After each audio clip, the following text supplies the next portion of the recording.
Kuzu Sampo and a very warm welcome to Bhutan This Week, our weekly news magazine program. I'm Kinzang Hadin. Our top stories this week. No market for third telecom operator for now, according to the Prime Minister. Candidates can now sit for civil service preliminary and main examinations multiple times. And Bhutan comes third in Indian martial arts Sansthan Karate Championship, winning 7 medals, including a gold. Now the details. The possibility of having a third telecommunications company in the country is not possible. According to the Prime Minister, there isn't room for another telecom operator in the Bhutanese market right now. The Prime Minister shared this during a recent meeting with some members of the private sector in the capital. Mobile and internet connectivity continues to be a headache for Bhutanese citizens across the country. With only Bhutan Telecom and Dashisa providing telecommunication services in the country, many believe the arrival of a third company would foster healthy competition and lead to improved services. Rival competition, If there is a third telecom operator, Tassil and BMUL will have competitions. That might help decrease the data charge since the telecom operators will have to compete for customers.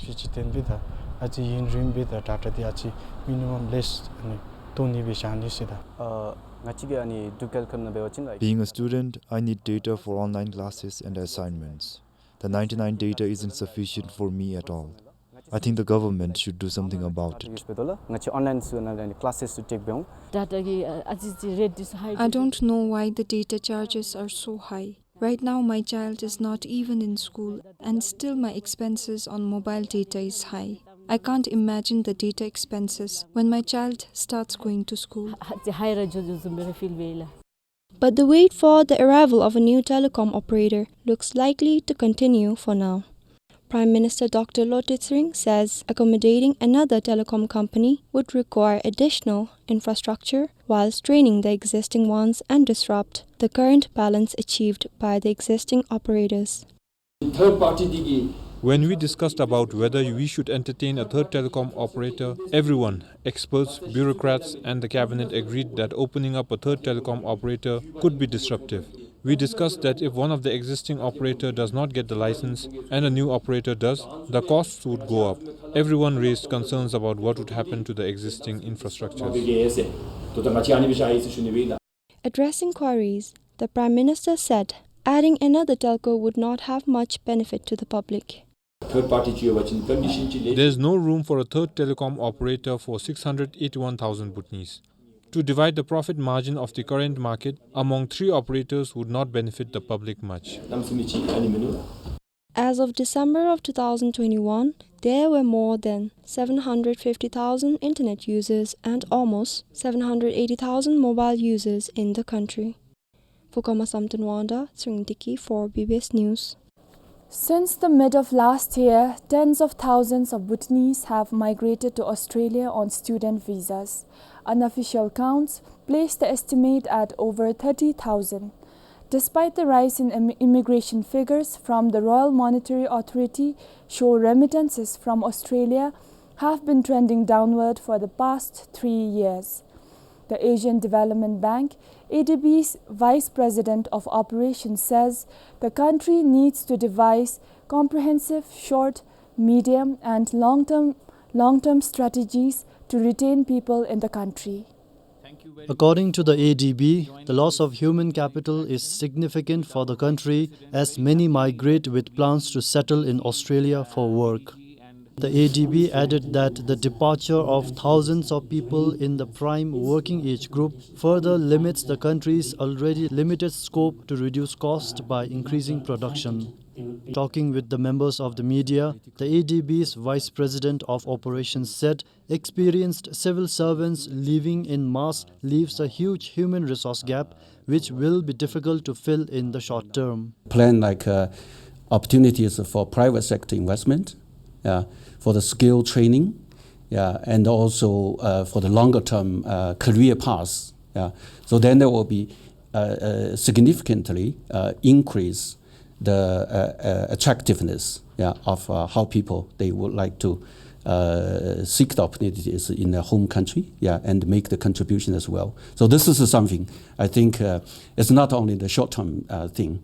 According to the ADB, the immigration trend is a symptom of a stagnant economy, which is a sign that it is essential to create employment opportunities that live up to the aspirations of the Bhutanese youth. Sharab Doji, BBS News. In a significant move to aid Bhutan's economic recovery and promote growth, the Japan International Cooperation Agency, JICA, has agreed to give a loan of more than $46 million or around 3.5 billion yutam to Bhutan.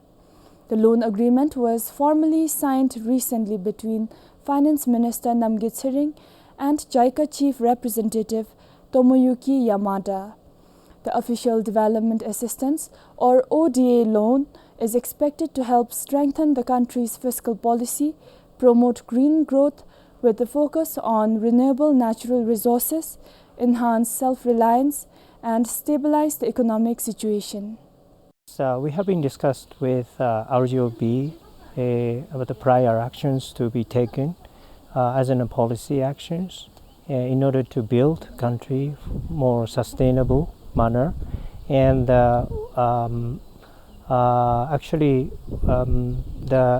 we have a variety of sectors to work in, including agriculture, digital sector, as well as infrastructure sectors. So those are prior actions are the conditions of our disbursement. So in coming near future, we are going to see the prior actions are completed by the government of Bhutan. And afterwards, those policy actions are going to be effective. With a fund size of over 50 billion yutam, the National Pension and Provident Fund has invested in assets like loans and bonds, term deposits with banks, and real estate, among others. According to the Chief Executive Officer of the NPPF, the organization has invested over 90% of its total fund size. However, the CEO says diversifying NPPF's investment is a challenge given limited investment avenues in the country. The National Pension and Provident Fund is a major non-banking financial institution that manages pension and provident fund schemes of civil servants, employees of state-owned enterprises, corporations, and the armed forces. The NPPF also managed the provident funds of several private companies.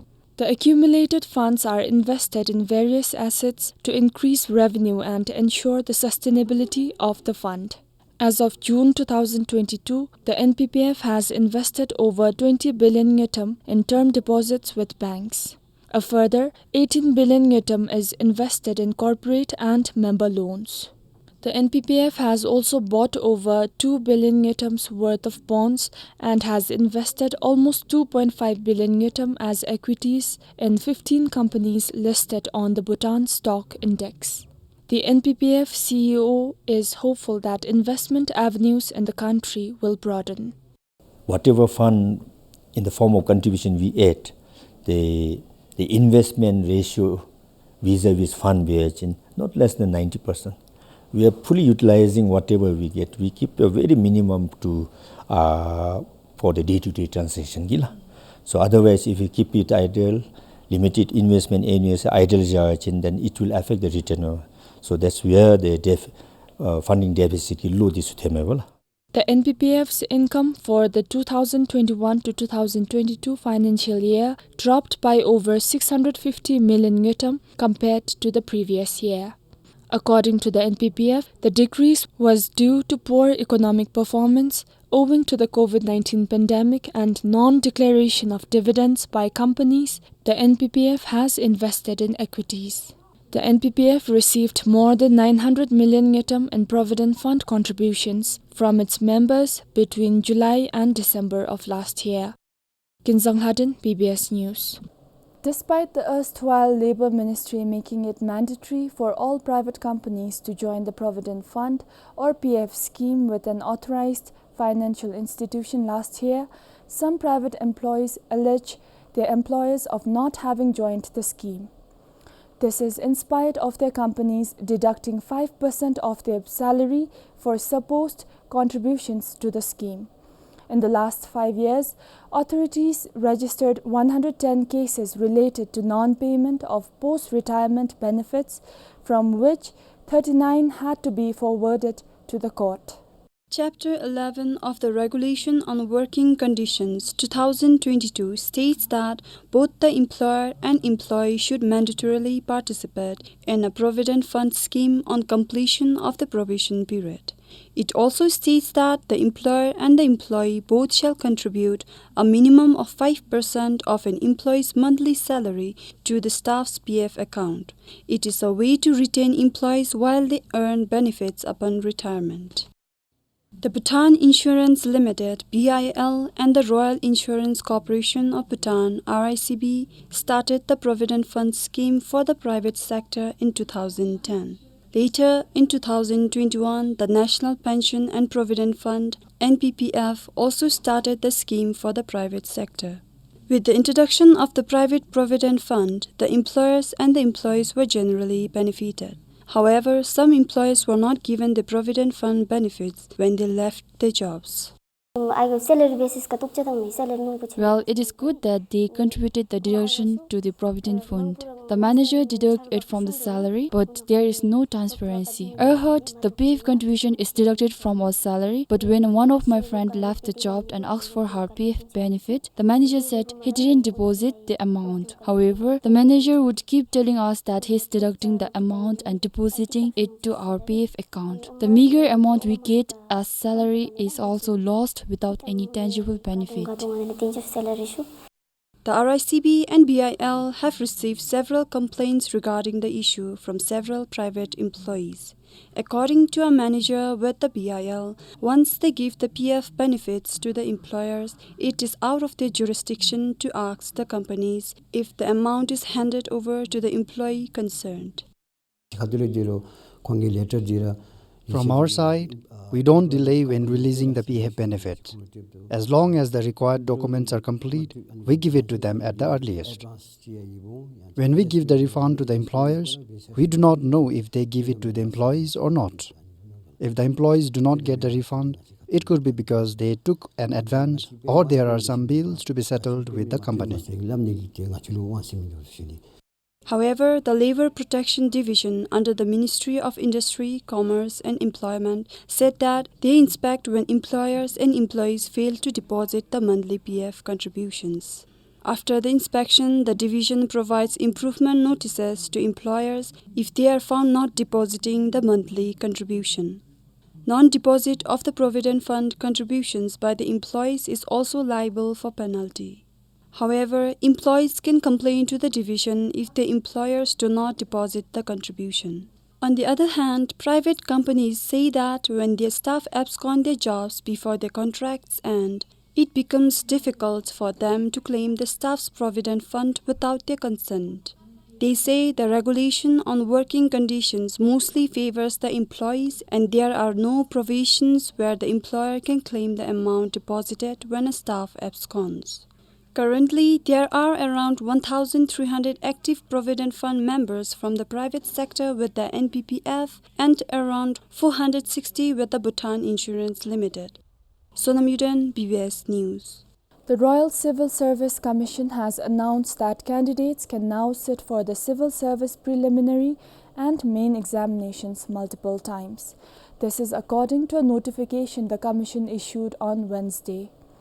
However, candidates must be between 18 to 35 years of age for pre-service candidates to be eligible for the exams.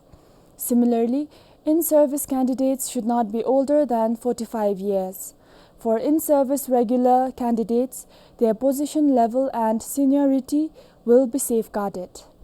On the other hand, in-service contract candidates selected through the BCSE will either retain their current position level or be appointed to the entry position level, depending on which option is higher if selected within the same superstructure. The introduction of the ChatGPT around November last year was a game changer around the globe. ChatGPT is an artificial intelligence. AI chatbot technology founded by the company OpenAI, which can write essays, scripts, and poems and solve computer coding in a human-like way. It can even have conversations and admit mistakes. In this story, our reporter Sonam Yuden explores how ChatGPT is revolutionizing the way students and teachers learn and teach in the country and shaping the future of education. Like most classrooms around the world, AI chatbots have become invaluable tools for teachers like Sonam Chunjur, who incorporates ChatGPT into various aspects of his work. ChatGPT has been part of my professional as well as personal work. I use ChatGPT in lesson planning, in making assessment criteria, in developing presentation outline. I also use it for reviewing personal write-up, developing test questions and worksheet, and sometimes I also use it to learn coding. Students too are benefiting from the integration of ChatGPT in their academic pursuit.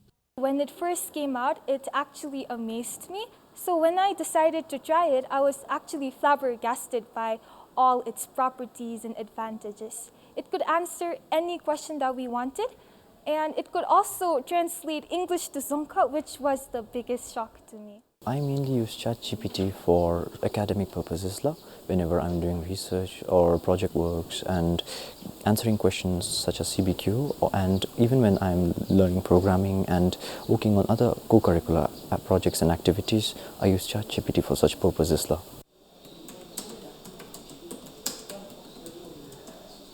While the advantages of AI chatbots in the education system are clear, teachers and students alike express concerns about over-reliance and dependency on these technologies. So we need to know how to live with it. Anything more is dangerous. Similar this AI thing, which is here, it's good that it has come up and then our students are well aware because we can take the most out of it. So what we have to teach in the school, or we need to understand, let our students or children at home know is that how to use it. Some of the downsides that I see while using such chatbots would be that children and even students, adults, whoever use these, will become extremely dependent on these. Meanwhile, Education Minister J.B. Rai emphasized that AI, including ChatGPT, is a blessing for the education system. However, he stressed the importance of responsible use. ChatGPT has liberated our children in understanding, in learning capability, and also trying to find alternative solutions and views to the same problem. But as I said, now how one use, that's very important. Now, if someone is using for a negative purpose, then it will give a negative guidance, negative result. But if somebody is using for positive purpose, certainly it will give a positive result. The Department of School Education is working towards incorporating AI in the teaching and learning process. According to the department, they have been encouraging teachers to use it for assessment teaching strategies. According to Chatbot Statistic 2023, roughly 1.5 billion people are using ChatGPT across the world. As AI chatbots like ChatGPT are becoming an integral part of education, they hold immense potential to transform teaching and learning. Striking the right balance will shape the future of education. Sonam Yuden for BBS News. 28th May is observed as Menstrual Hygiene Day, an annual awareness day to highlight the importance of good menstrual hygiene management at a global level. Here in the country, in a significant step towards promoting inclusivity and menstrual hygiene management, Red Dot Bhutan, in collaboration with various partners, celebrated the inauguration of 8 inclusive water, sanitation and hygiene facilities in the country. At Kurutham Middle Secondary School in Punakha, an inclusive toilet was unveiled, marking this year's Menstrual Hygiene Day.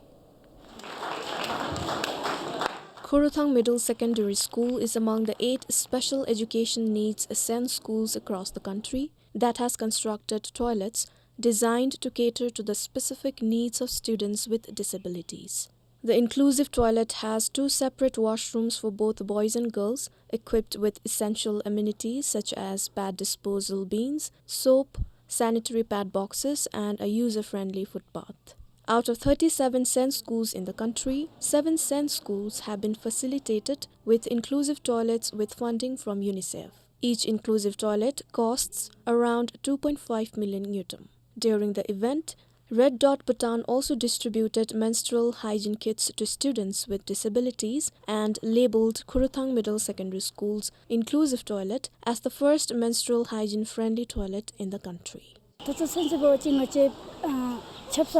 We faced numerous challenges while using the general toilets, but now we are overjoyed to have our own dedicated toilet. As students with disabilities, we can support each other without feeling ashamed.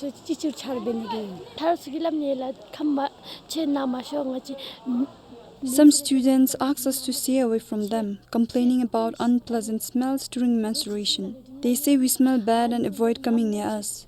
It would be better if we could help each other instead of being avoided.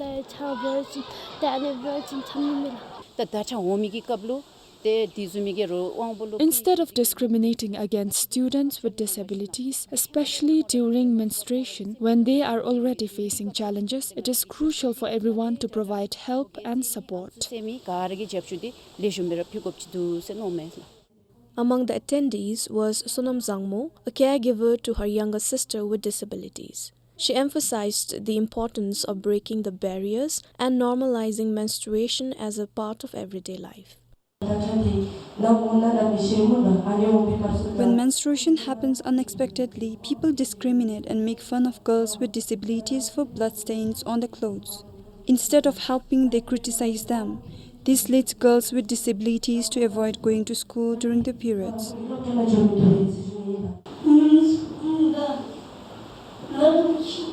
During the menstruation, some girls choose to stay at home and do not go to school.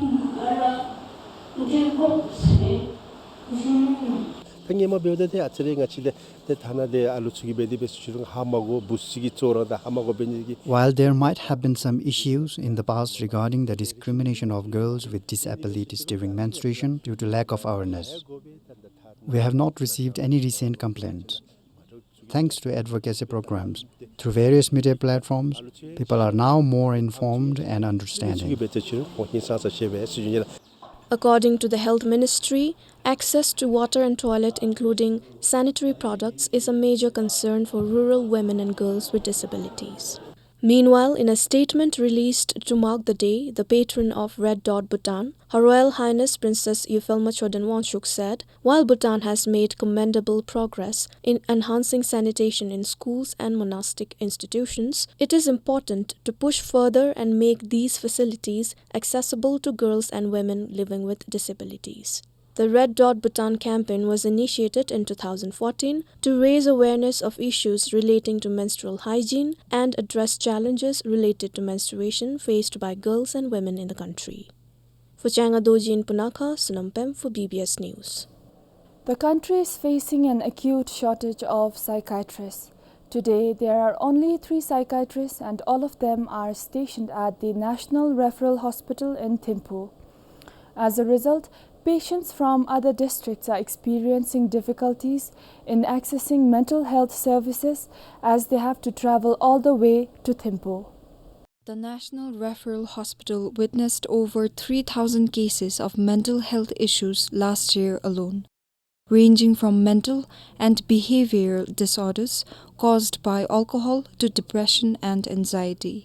Dr. Dambar Kumar Nirola, a psychiatrist at the National Referral Hospital, says that the number of cases continues to rise. With no psychiatrists available in regional and district hospitals, the doctors at the National Referral Hospital are burdened with attending to more than 30 patients per day. The situation hampers the provision of quality medical services. Psychiatrists reveal that most cases from other districts are currently being consulted over the phone. We get all the patients from periphery, from as far as Sinkar Lowry or Merak Sakten. We end up seeing a long queue of patients, sometimes to the extent of about 30 to 40 patients in a day.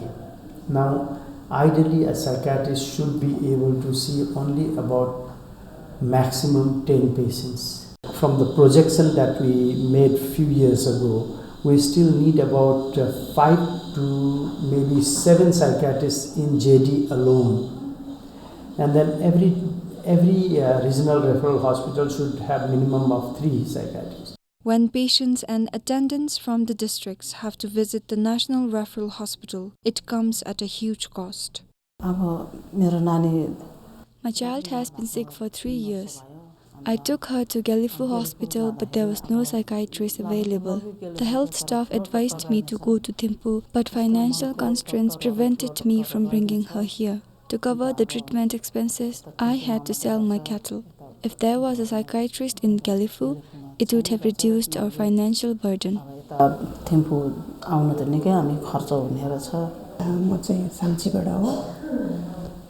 We came from Samti to access psychiatric services facing numerous difficulties. There may be others who are unable to visit the hospital due to the distance. It would be beneficial if at least one psychiatrist was available in our district. According to the hospital's records, the highest number of mental health cases last year involved mental and behavioral disorders caused by alcohol and substance abuse, followed by anxiety and depression. The annual health bulletin also reveals increase in the number of mental health cases over the past 5 years. According to the Health Ministry, a new psychiatrist will join the National Referral Hospital soon. For Ugindoji, Tashiangdan, PBS News. Bhutan has come third in the Indian Martial Arts Sansthan Karate Championship held at Jaipur in Rajasthan. 9 Bhutanese karate athletes took part in the championship, which was played last weekend. 7 members won medals, including a gold, 3 silver, and 3 bronze medals. 22-year-old Pasang Topge, a police by profession, secured gold in the 81 kg plus category. 25-year-old Pema Doji, who works in the RBA, won a silver medal in the under 60 kg category. Similarly, 20-year-old Dikil Hazom and 18-year-old Sonam Sangi Choden, both high school graduates, picked up silvers in the under 60 kg and under 55 kg categories respectively. 25-year-old Pasang Wangchu, a police personnel, secured a bronze medal in the under 81 kg category. Rinchen Jamcho, who is 22 years of age and is working as an army, also won bronze in the under 60 kgs. And 21-year-old Karma Tandin Pem, who is a high school graduate, won bronze in the women's under 60 class. 150 athletes from Bhutan, India, Bangladesh, Malaysia and Nepal took part in the annual championship. For Karmasamtan Wangda, Tashiangdan, PBS News. That's all for this week. Thank you for watching.